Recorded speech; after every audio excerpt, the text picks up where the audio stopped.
한국의 기업들은 어째서 이렇게 무기력한 걸까? 중국의 기술 탈취와 시장 잠식이 이렇게 노골적으로 이루어지고 있는데 그들은 속수무책인 건가? 저는 충격적인 소식을 접했습니다. 제가 아끼던 후배가 삼성전자 AI 연구소에서 갑자기 해고되었다는 겁니다. 처음에는 분노에 휩싸였어요. 한국이 태국의 인재들을 이용만 하고 버리는 나라라고 생각했죠. 한국의 진실을 파헤치겠다는 일념으로 서울행 비행기에 올랐습니다. 그런데 서울에 도착해보니 이상한 점을 발견했습니다. 태국에서는 한국 제품 불매운동이 거리마다 번지고 있는데 정작 한국 기업들은 이런 상황을 전혀 심각하게 받아들이지 않는 것 같았어요. 취재 과정에서 만난 기업인들은 하나같이 태국에서 그런 일이 있었나요?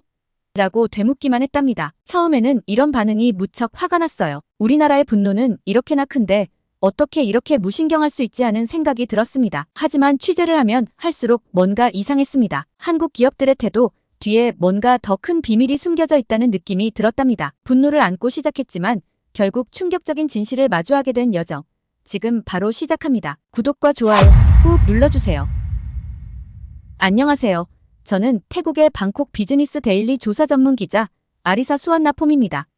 제 나이는 31살이고 하버드 대학교에서 경제학을 전공했으며 컬럼비아 대학교에서 저널리즘 석사 학위를 받았어요. 아버지는 전 태국 증권거래소 이사장을 지내셨고 현재는 여러 대기업 이사회 멤버로 활동하고 계시죠. 방콕에서 저는 골든 펜상을 2번이나 수상한 유능한 기자로 알려져 있습니다. 특히 IT 산업과 금융 분야에서는 제가 쓴 기사가 실리면 주가가 출렁일 정도로 영향력 있는 기자라고 자부해요. 하지만 솔직히 말씀드리면 한류나 K-팝 같은 대중문화에는 전혀 관심이 없었습니다. 제가 관심을 가진 것은 오직 숫자와 데이터로 증명할 수 있는 산업 동향과 기업 분석이었죠. 친구들은 제가 너무 딱딱하다고 농담 삼아 이야기하곤 했어요. K-드라마가 화제가 될 때도 블랙핑크의 공연이 방콕을 뒤흔들 때도 저는 언제나 그게 태국 GDP에 얼마나 기여하는데?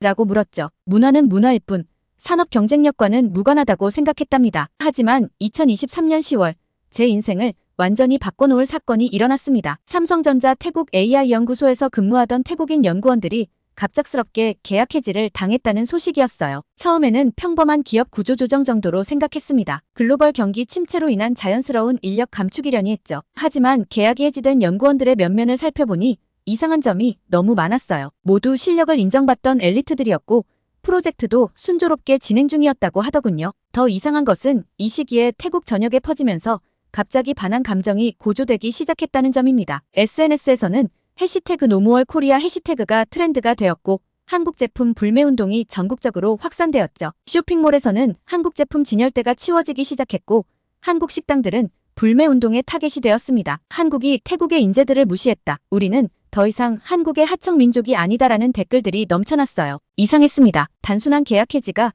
어떻게 이렇게 큰 반한 감정으로 이어질 수 있는 걸까요? 마치 누군가 의도적으로 이 사건을 확대하고 있는 것 같은 느낌이 들었죠. 그러던 어느 날 대학 동창인 수린으로부터 충격적인 연락을 받았습니다. 그녀의 남동생 타완이 이번에 계약이 해지된 연구원 중 한 명이라는 거예요. 타완은 태국 공과대학교 수석 졸업생이자 MIT 컴퓨터공학 박사였습니다. 삼성전자가 직접 스카우트했을 정도로 뛰어난 인재였죠. 언니, 도와주세요. 동생이 이상해요. 계약 해지 직전까지만 해도 삼성에서의 연구가 너무 좋다고 했는데 갑자기 연락이 잘 안 되고 중국으로 간다는 말만 남겼어요. 무슨 일이 있는 것 같은데 동생이 입을 다물고 있어요. 수린의 목소리에서 걱정이 묻어났습니다. 저는 타완을 잘 알았어요. 어릴 때부터 반도체와 AI에 미쳐있던 순수한 공학도였죠. 그가 갑자기 침묵하고 중국행을 선택했다는 것은 분명 무언가 있다는 신호였습니다. 타완의 이야기를 듣자마자 저는 직감적으로 이것이 단순한 사건이 아니라는 것을 깨달았습니다. IT 전문 기자로서 제가 봐온 수많은 사례들이 머릿속을 스쳐 지나갔어요. 특히 최근 중국이 반도체와 AI 기술 확보를 위해 공격적으로 움직이고 있다는 소식들이 떠올랐죠. 곧바로 조사를 시작했습니다. 우선 계약이 해지된 다른 연구원들의 명단을 입수했어요. 총 12명, 모두 각자의 분야에서 최고로 꼽히는 인재들이었죠. 그들의 연구 분야를 분석해보니 한 가지 공통점이 있었습니다. 모두 AI 반도체와 관련된 연구를 진행하고 있었더군요. 더 충격적인 사실은 이들 모두가 계약 해지 직전 중국의 IT 대기업으로부터 연락을 받았다는 점이었어요. 제보자의 말에 따르면 현재 연봉의 3배를 제안받았다고 합니다. 게다가 이직할 경우 가족들의 중국 내 체류도 전폭적으로 지원하겠다는 파격적인 조건이었죠. 이상했습니다. 왜 하필 이 시점에, 왜 하필 이들만, 그리고 왜 중국인가요? 무엇보다 이런 대규모 인력 유출이 왜 반한 감정으로 이어지는 걸까요? 태국 내 반한 감정이 고조되는 가운데 저는 이 사건의 본질에 접근하기 위해 직접 한국행을 결심했습니다. 아버지는 극구 반대하셨죠. 지금 한국은 위험할 수 있다고 말씀하셨지만 저는 제 기자적 신념을 따르기로 했어요. 진실을 추적하는 것이야말로 제가 해야 할 일이라고 믿었기 때문입니다. 서울행 비행기를 예약하면서 이 취재가 제 인생을 완전히 바꿔놓을 거라는 사실은 전혀 알지 못했답니다. 인천공항에 도착했을 때부터 저는 의아했습니다. 태국에서는 연일 반한 시위가 일어나고 있는데 한국은 너무나 평화로웠어요. 입국 심사 때 태국인이라고 하자 오히려 친절하게 방문을 환영합니다라고 말씀해 주시더군요. 서울 시내는 더 놀라웠습니다. 거리 곳곳에서 태국 관광객들이 즐겁게 쇼핑하고 있었고 태국 식당들도 문전성시를 이루고 있었어요. 태국에서 벌어지고 있는 반한 감정이 마치 다른 세상 이야기처럼 느껴졌죠. 삼성전자 서울 R&D 캠퍼스에 도착하기 전 저는 최근 회사의 실적 자료를 다시 한번 검토했습니다. AI 반도체 시장에서 엔비디아의 독주가 계속되는 가운데 삼성전자의 주가는 지속적으로 하락하고 있었어요. 특히 최근에는 SK하이닉스가 엔비디아와 차세대 HBM 고대역폭 메모리 대규모 공급 계약을 체결하면서 큰 타격을 입은 상태였죠. 캠퍼스에 들어서자마자 이러한 위기감이 느껴졌습니다. 연구원들의 표정이 무거웠고 곳곳에서 비용 절감을 강조하는 포스터들이 눈에 띄었어요. 효율적인 연구자원 활용이라는 문구 뒤에 숨은 재무중심 경영의 그림자가 보였죠. 홍보팀과의 첫 인터뷰는 다소 형식적이었습니다. 그들도 태국의 상황을 전혀 모르고 있더군요. 태국에서 반한 감정이 있다고요? 처음 듣는 이야기인데요?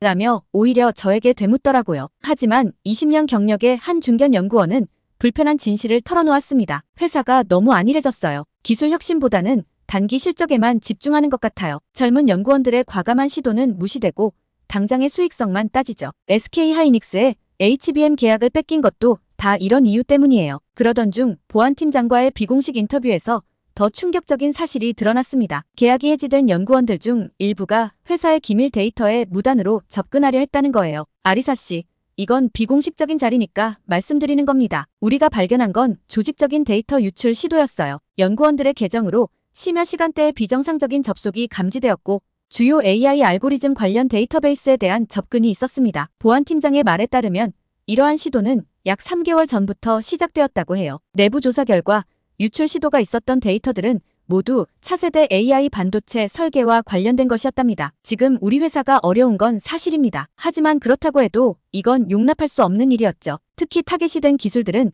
우리가 10년 넘게 연구해온 핵심 기술들이에요. 비록 지금은 실적이 좋지 않지만 이 기술들이 미래 AI 시장의 판도를 바꿀 수 있다고 확신합니다. 한 임원급 연구원은 더 구체적인 상황을 설명해 주었어요. 최근 경영진이 R&D 예산을 20% 삭감했습니다. 많은 프로젝트가 중단되거나 축소되었죠. 하지만 역설적으로 우리의 기술력은 여전히 세계 최고 수준이에요. 그래서 중국 기업들이 더욱 우리 기술을 노리는 것 같습니다. 취재를 더 진행하면서 저는 이 사건이 단순한 기술 유출 시도를 넘어선다는 것을 깨달았습니다. 마치 누군가가 의도적으로 삼성전자의 약점을 노리고 있는 것 같았어요. 주가 하락, 내부 갈등, 그리고 이번 데이터 유출 시도까지 모든 것이 계획된 것처럼 보였죠. 그리고 그 배후에는 중국의 비사가 있었습니다. 이 회사는 최근 글로벌 AI 시장 진출을 선언하며 공격적인 행보를 보이고 있었어요. 특히 한국의 기술력을 보유한 인재들을 집중적으로 영입하고 있다는 정보를 입수했습니다. 하지만 여전히 이해할 수 없는 것이 있었습니다. 왜 이 사건이 이토록 큰 반한 감정으로 이어졌을까요? 그리고 그 답을 찾는 과정에서 저는 전혀 예상치 못한 분야와 마주하게 됩니다. 바로 제가 늘 무시했던 한류 문화산업이었죠. 저는 이 모든 것이 단순한 기술 유출을 넘어선 더 큰 그림의 일부라는 것을 깨닫게 됩니다. 그리고 그 과정에서 한국이라는 나라의 진정한 저력도 발견하게 되죠. 삼성전자 취재를 마치고 호텔로 돌아오는 길이었습니다. 갑자기 걸려온 태국 본사의 전화에 저는 또 한 번 충격에 빠졌어요. 방콕의 주요 쇼핑몰들이 일제히 한국 제품 매장을 철수하고 있다는 소식이었죠. 아리사, 이건 단순한 불매운동이 아닌 것 같아. 시안파라곤 몰의 삼성 디지털 플라자가 철수하고 그 자리에 중국 비사의 플래그십 스토어가 들어선대. 계약은 이미 3개월 전에 끝났다고 하더라. 편집장의 말씀을 듣고 본격적인 조사를 시작했습니다. 최근 6개월간 태국 내 한국 기업들의 동향을 분석해보니 흥미로운 패턴이 발견됐어요. 삼성전자의 현지 생산 라인 축소를 시작으로 LG전자의 태국 법인 구조 조정, 그리고 여러 중소 IT 기업들의 사업 철수가 순차적으로 일어나고 있었습니다. 서울에서의 취재를 이어가던 중 강남의 한 스타벅스에서 결정적인 단서를 발견하게 됩니다. 제가 자리 잡은 테이블 바로 뒤에서 태국어와 중국어가 섞인 대화가 들려왔어요. R&D 센터 설립은 이미 완료 단계입니다. 한국에서 스카우트한 인력들도 다음 달부터 합류하고요. 태국 사업가로 보이는 사람이 말했습니다. 중국인으로 보이는 대화 상대는 노트북을 펼쳐 무언가를 보여주며 이렇게 말했어요. 우리 본사가 준비한 기술 로드맵입니다. 현재 삼성이 가진 AI 반도체 기술과 거의 비슷한 수준까지 온 것 같죠? 이제 남은 건 시장 장악뿐입니다. 저는 그들의 대화를 녹음할 순 없었지만 최대한 자세히 메모했습니다. 특히 눈에 띈 것은 그들이 언급한 구체적인 기술명이었어요. NPU 신경망 처리 장치 구조와 온디바이스 AI 알고리즘. 이것들은 제가 삼성전자 취재 과정에서 들었던 바로 그 핵심 기술들이었습니다. 의문이 들었습니다. 어떻게 이들이 이토록 상세한 기술적 내용을 알고 있을까요? 그것도 삼성전자가 아직 공개하지 않은 차세대 기술들까지. 더 놀라운 것은 그들의 다음 대화였어요. 이번 주 태국 방문한 우리 회장님이 직접 말씀하셨어요. 한국의 영향력을 지우는 것. 그게 우리의 첫 번째 미션이라고요. 기술부터 시작해서 문화까지 모든 분야에서요. 그들의 대화는 2시간 넘게 이어졌고 저는 그들이 떠난 후에도 한참을 그 자리에 앉아 있었습니다. 제 머릿속에서는 지금까지 수집한 모든 정보들이 하나로 연결되기 시작했어요. 다음 날 저는 한국의 IT 전문 기자를 다시 만났습니다. 그에게 제가 들은 대화 내용을 이야기하자 그는 심각한 표정으로 노트북을 펼쳤어요. 보세요. 이건 최근 5년간 한국과 중국의 AI 반도체 특허 출원 현황입니다. 중국이 양적으로는 앞서지만 핵심 원천 기술은 대부분 한국이 보유하고 있어요. 그들이 한국의 기술을 노리는 이유죠. 그는 이어서 삼성전자의 기술 경쟁력을 보여주는 자료들을 보여줬습니다. 7나노, 5나노, 그리고 곧 공개될 3나노 반도체 제조 공정. 이런 초미세 공정 기술은 세계에서 단 2회사만이 가능하다고 해요. 아리사 씨. 이건 단순한 기업 간 경쟁이 아닙니다. 기술 패권을 둘러싼 국가 간의 전쟁이에요. 중국이 한국을 이렇게 공격적으로 노리는 이유는 한국의 기술력을 두려워하기 때문입니다. 실제로 삼성전자 연구소에서 제가 본 기술들은 경이로웠습니다. 머신러닝 가속기 칩의 성능은 세계 최고 수준이었고 전력 효율은 경쟁사 대비 30% 이상 높았어요. 특히 인상적이었던 건 자체 개발한 AI 알고리즘이었죠. 우리는 이미 수많은 위기를 겪어봤습니다. 삼성전자의 한 임원은 이렇게 말했어요. 90년대에는 일본이 우리를 무시했고 2000년대 초반에는 중국이 우리를 따라잡을 거라고 했죠. 하지만 우리는 매번 기술력으로 이겨냈어요. 이번에도 마찬가지입니다. 그의 말에는 묵직한 자신감이 느껴졌습니다. 그것은 실제 기술력에서 나오는 자신감이었죠. 지금 이 순간에도 연구소에서는 수천 명의 연구원들이 묵묵히 새로운 기술 개발에 매진하고 있었으니까요. 이제 저는 이 사건의 본질에 더 가까이 다가가고 있었습니다. 그리고 그 과정에서 한국이라는 나라가 가진 진정한 저력을 조금씩 이해하기 시작했어요. 찬차이와의 만남 이후 저는 태국 본사의 첫 번째 기사를 송고했습니다. 한국 기술 유출 의혹의 진실이라는 제목의 기사였어요. 하지만 그때부터 이상한 일들이 벌어지기 시작했습니다. 아리사, 잠깐 내 사무실로 올래요? 편집장의 목소리가 평소와 달랐어요. 들어가 보니 그의 책상 위에는 제가 보낸 기사 원고가 놓여 있었습니다. 방금 위에서 연락이 왔어요. 이 기사는 다시 검토가 필요할 것 같다고. 특히 중국 기업 관련 내용은 신중히 다뤄야 할 것 같네요. 그날 저녁 회사의 대주주 중 한 명이 저를 저녁 식사에 초대했습니다. 자리에는 중국의 광고회사 임원도 있었어요. 아리사 기자, 당신의 열정은 이해합니다. 하지만 언론도 결국 비즈니스입니다. 우리 신문의 주요 광고주들을 생각해야 해요. 다음 날부터 제 과거 기사들에 대한 악성 댓글이 달리기 시작했습니다. 특히 중국 관련 기사들을 문제 삼았죠. 편향된 보도, 사실 왜곡이라는 비난이 쏟아졌어요. 아리사, 비사 측에서 법적 대응을 검토하고 있다고 합니다. 법무팀장의 말에 저는 잠시 주춤했어요. 하지만 모든 취재 내용은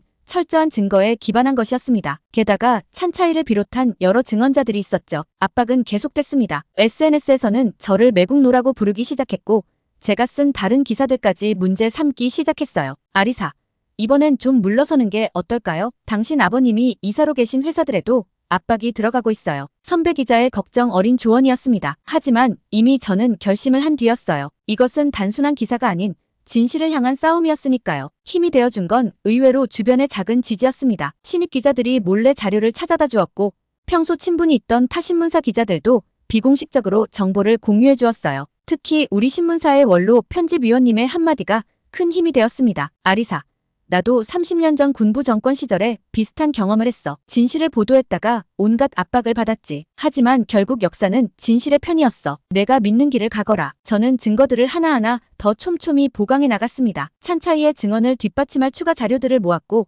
다른 해고된 연구원들의 진술도 확보했어요. 그러던 중 작은 반전이 일어났습니다. 제가 쓴 기사의 일부가 한국의 IT 전문 매체에 인용되면서 오히려 제 기사의 신뢰도가 올라간 거예요. 태국의 다른 언론사들도 조금씩 이 사안에 관심을 보이기 시작했습니다. 직접적인 지지는 아니었지만 최소한 이 문제를 다룰 가치가 있다고 인정하기 시작한 거죠. 이 정도면 첫 단추는 끼웠네요. 편집장님이 슬쩍 건네신 말씀이었습니다. 겉으로는 여전히 압박에 시달리는 척하면서도 제 기사를 조금씩 실어주기 시작하셨어요. 물론 아직도 압박은 계속되고 있습니다. 매일 아침 악성 댓글을 보는 것도 이제 일상이 되었고 협박성 메일도 늘 받고 있어요. 하지만 이제는 두렵지 않습니다. 제가 쥐고 있는 증거들이 진실이라는 것을 알고 있으니까요. 그리고 이 진실이 언젠가는 모두에게 인정받을 것이라는 확신도 있답니다. 진실은 침몰하지 않는 법이에요. 서울에서의 마지막 날이 다가오고 있었습니다. 다음 날 오후 비행기로 방콕으로 돌아갈 예정이었죠. 그런데 그날 아침 뜻밖의 연락을 받았어요.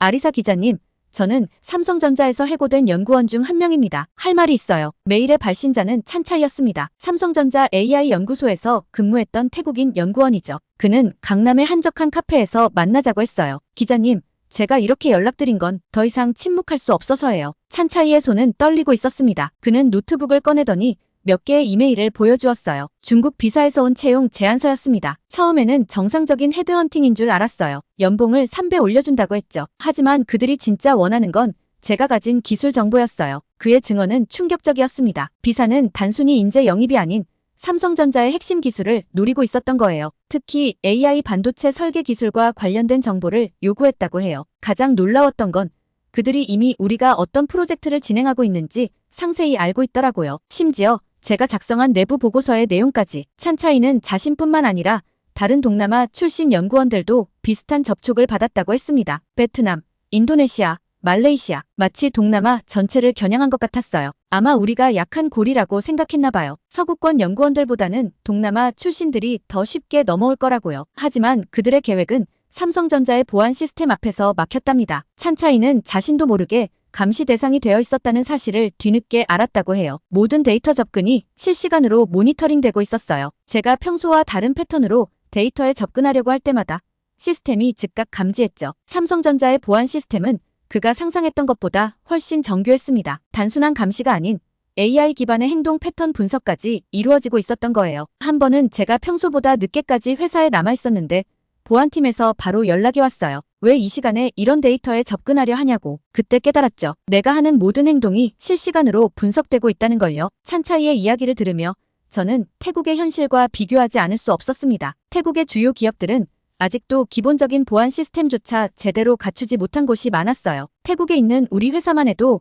USB로 자료를 복사하는 게 일상이에요. 하지만 삼성에서는 상상도 못할 일이죠. 모든 데이터 이동이 철저하게 통제되니까요. 그는 자신이 왜 이런 이야기를 하는지 설명했습니다. 처음에는 단순히 더 나은 조건을 찾아 이직하려 했지만 점차 자신이 이용당하고 있다는 것을 깨달았다고 해요. 우리나라 사람들은 한국을 오해하고 있어요. 그들이 우리를 무시해서 해고한 게 아니에요. 오히려 우리를 보호하려고 했던 거죠. 제가 중국 기업의 협박을 받기 시작했을 때 삼성 보안팀이 먼저 저를 찾아왔어요. 그들은 이미 모든 것을 알고 있었죠. 이 이야기를 듣고 저는 깊은 충격에 빠졌습니다. 우리가 분노했던 것은 어쩌면 완전한 오해였을지도 모른다는 생각이 들었어요. 기자님, 이건 단순한 기업 간의 경쟁이 아니에요. 한국의 기술력을 노리는 거대한 계획이 있어요. 그리고 우리 같은 개발도상국의 인재들이 그 계획의 도구로 이용되고 있는 거죠. 찬차이와의 만남은 3시간 넘게 이어졌습니다. 그의 증언은 제가 지금까지 조사해온 모든 내용을 뒷받침해주는 결정적인 증거였어요. 이제 저는 더 이상 피상적인 분석이 아닌 진실의 핵심에 다가서고 있었습니다. 그리고 그 과정에서 한국이라는 나라가 가진 또 다른 저력을 발견하게 되었죠. 진실은 놀랍게도 제가 예상치 못한 곳에서 발견되었습니다. 삼성전자 보안팀의 한 고위 관계자가 극비리에 저를 찾아온 거예요. 아리사 씨, 이제 모든 것을 말씀드릴 때가 된 것 같네요. 사실 우리는 처음부터 알고 있었습니다. 그가 보여준 자료는 충격적이었어요. 삼성전자는 이미 2년 전부터 중국의 기술 탈취 시도를 파악하고 있었고 이를 역이용하는 전략을 펼치고 있었던 겁니다. 유출된 것처럼 보이는 기술들은 모두 허니팟이었어요. 중국이 이것을 진짜 기술인 줄 알고 따라하게 만든 거죠. 실제 우리 기술은 이미 5년은 앞서 있습니다. 제가 입수한 자료들을 보니 사실이었습니다. 중국이 탈취했다고 생각한 AI 반도체 설계도는 실제로는 9세대 기술을 기반으로 한 미끼였어요. 진짜 기술은 이미 양자 컴퓨팅을 접목한 차세대 시스템으로 진화해 있었죠. 우리가 개발 중인 진짜 기술을 보여드리겠습니다. 그가 데려간 곳은 삼성전자의 극비 연구소였어요. 그곳에서 본 기술은 믿기 힘들 정도였습니다. 3나노를 넘어 이미 2나노 공정 개발이 완료 단계였고 AI 반도체의 성능은 세계 최고 수준을 훨씬 뛰어넘었죠. 중국이 우리 기술을 따라하려면 최소 7년은 걸릴 겁니다. 그들이 모방하는 동안 우리는 또 다른 혁신을 이뤄낼 테고요. 더 놀라운 사실은 따로 있었습니다. 한국은 이미 미국, 일본과 긴밀한 협력 체계를 구축하고 있었어요. 중국의 기술 탈취 시도를 공동으로 모니터링하고 대응하고 있었던 거죠. 실리콘밸리에서도 우리 기술력을 인정했습니다. 구글, 애플과 공동 프로젝트도 진행 중이에요. 중국이 절대 따라올 수 없는 수준이죠. 문득 타완의 일이 떠올랐습니다. 그렇다면 타완의 해고도? 네, 맞습니다. 중국 스파이 조직의 실체를 밝히는데 큰 도움을 줬죠. 그의 해고는 그를 보호하기 위한 조치였습니다. 모든 퍼즐이 맞춰지기 시작했어요. 태국 내 반항 감정도 사실은 중국이 체계적으로 조장한 것이었습니다. 동남아시아 전역에서 비슷한 패턴이 발견됐어요. 베트남, 인도네시아, 어디서나 같은 전략을 써왔습니다. 하지만 이제 그들의 실체가 드러나고 있어요. 실제로 최근 베트남에서는 중국의 계략이 폭로되면서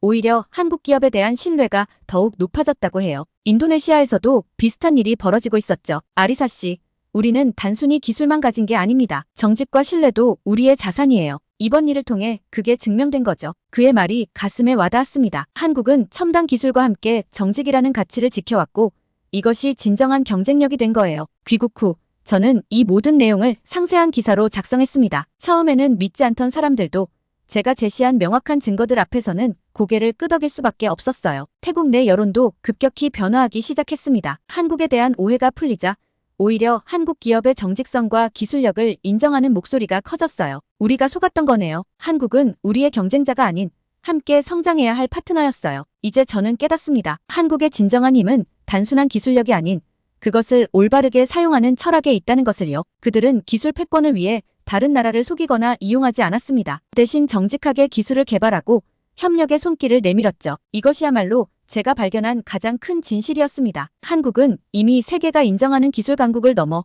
신뢰받는 글로벌 리더로 성장해 있었던 거예요. 방콕으로 돌아온 후 저는 2주 동안 거의 잠도 자지 않고 기사를 썼습니다. 침묵의 전쟁 한국이 지켜낸 기술 주권과 신뢰의 가치라는 제목의 5부작 특집 기사였어요. 처음 기사가 발행되던 날 편집장은 걱정스러운 표정이었습니다. 아리사, 이 기사가 너무 한국 편향적이라는 지적을 받을 수 있어. 하지만 저는 확신이 있었어요. 모든 내용은 철저한 사실과 증거를 기반으로 했으니까요. 예상은 적중했습니다. 첫 회가 발행되자마자 태국 전역에서 폭발적인 반응이 일어났어요. 특히 삼성전자가 실제로는 훨씬 더 앞선 기술을 보유하고 있었다는 사실과 중국의 체계적인 기술, 탈취 시도를 역이용했다는 내용은 많은 사람들에게 충격을 주었죠. 이것이 진정한 기술 강국의 모습이다. 우리가 한국을 오해하고 있었다는 댓글이 쏟아졌습니다. 베트남의 주요 언론들이 저의 기사를 인용하기 시작했고 인도네시아에서도 유사한 사례들이 추가로 발굴되었어요. 한국은 단순히 기술만 발전시킨 게 아니었어요. 제가 쓴 마지막 회의 결론 부분입니다. 그들은 정직과 신뢰라는 가치를 지키면서도 세계 최고의 기술 경쟁력을 갖출 수 있다는 것을 증명해냈습니다. 특집 기사의 반향은 상상 이상이었어요. 태국 산업부에서 저를 불러 자문을 요청했고 여러 대기업들도 한국과의 협력 방안에 대해 문의해왔습니다. 특히 인상적이었던 건 태국의 젊은 공학도들의 반응이었어요. 이제 우리도 한국처럼 정정당당하게 기술을 개발하고 싶다. 한국의 엔지니어들처럼 자부심을 가지고 일하고 싶다는 메시지들을 받았답니다. 이후 저는 더 이상 단순한 IT 전문 기자가 아닌 한국의 산업 발전 모델을 연구하는 전문가로 변모했습니다. 여러 컨퍼런스에서 강연을 하게 됐고 태국 정부의 자문위원으로도 활동하게 됐어요. 가장 보람찼던 순간은 태국과 한국의 산업협력 포럼에서 기조연설을 했을 때입니다. 한국은 우리에게 경쟁자가 아닌 스승이자 파트너입니다. 그들이 보여준 정직과 혁신의 가치를 우리도 배워야 합니다. 그리고 올해 초 뜻밖의 소식을 받았습니다. 양국 산업협력 강화에 기여한 공로를 인정받아 태국 산업진흥유공자 표창을 수상하게 된 거예요. 시상식장에서 만난 타완은 이제 한태기술협력센터의 책임 연구원이 되어 있었답니다. 아리사 언니가 아니었다면 저는 아직도 죄책감에 시달리고 있었을 거예요. 언니가 진실을 밝혀줘서 정말 고맙습니다. 돌이켜보면 제 인생에서 가장 큰 전환점이었던 것 같아요. 처음에는 단순한 의혹 제기로 시작했지만 결과적으로는 양국 관계를 한 단계 발전시키는 계기가 되었으니까요. 이제 저는 매달 한 번씩 서울과 방콕을 오가며 바쁜 나날을 보내고 있습니다. 얼마 전에는 아시아의 기술 혁신과 협력이라는 주제로 책도 출간했어요. 이 책의 주요 사례로 한국의 발전 모델을 다뤘답니다. 특히 자랑스러운 것은 제 기사를 읽고 한국으로 유학을 결심한 태국 학생들이 늘어났다는 사실이에요. 그들은 이제 한국을 단순한 K-팝의 나라가 아닌 기술, 강국이자 신뢰할 수 있는 파트너로 인식하고 있답니다. 이것이 제가 경험한 진짜 한국입니다. 표면적인 성공이나 화려한 모습이 아닌 묵묵히 자신의 길을 걸으며 정직과 혁신을 추구하는 나라. 그리고 이제 그들의 이런 모습이 전 세계에 귀감이 되고 있어요. 앞으로도 저는 계속해서 한국의 진정한 가치를 전하는 메신저가 되고 싶습니다. 그들이 보여준 혁신과 신뢰의 여정은 우리 모두에게 큰 영감을 주니까요. 오늘의 사연은 여기까지인데요. 태국 비즈니스 데일리 기자 수완나폼 씨의 감동적인 사연 감사하며 앞으로도 응원하겠습니다. 구독과 좋아요 감사드리며 다음 영상으로 찾아뵙겠습니다.